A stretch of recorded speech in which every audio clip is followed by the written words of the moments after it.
And our West Asia Bureau Chief Daniele Pagani spoke to Seth J Frantzman, the Middle East Affairs editor of the Jersulem Post, about a host of issues surrounding the elections and Israel's economy. Here's that conversation. Listen in. Is this really a neck-to-neck race? I mean, does Benny Gantz really has a chance to win, or Netanyahu enjoys a solid support and he's actually going to win?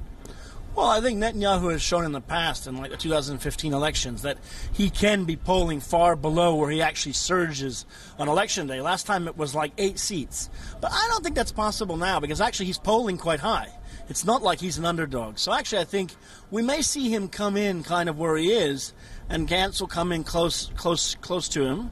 And it may end up being then that, there has to be kind of a very complicated coalition building process in which all sorts of dirty tricks will take place. And I guess we'll see what comes out of that.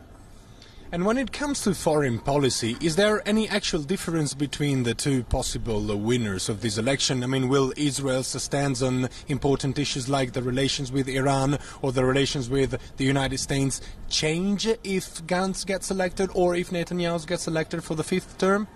Look, I think in general there's a consensus on security issues, right? I mean, the Gantz party is all generals, basically, and they're populists. So, of course, they will be tough on security in terms of Hamas and terrorism.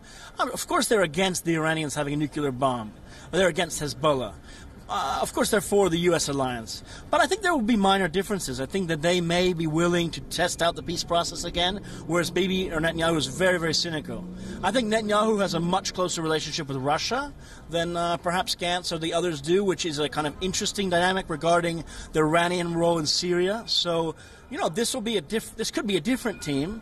They will want to kind of, I think, push the envelope a bit, but we're not talking about some radical change.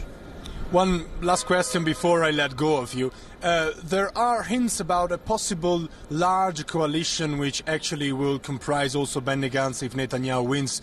The post for the defense minister is actually still vacant and up for grabs. So do you see this as a possibility, or this is just, the press and the media trying to figure out what will happen?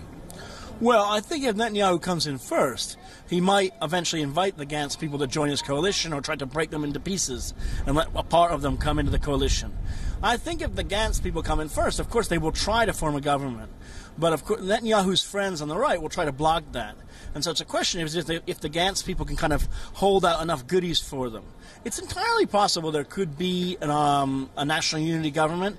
I don't think Netanyahu wants to play the second fiddle. So either Netanyahu in charge or Likud is in opposition, and the blue and white people have to scramble for some weird coalition.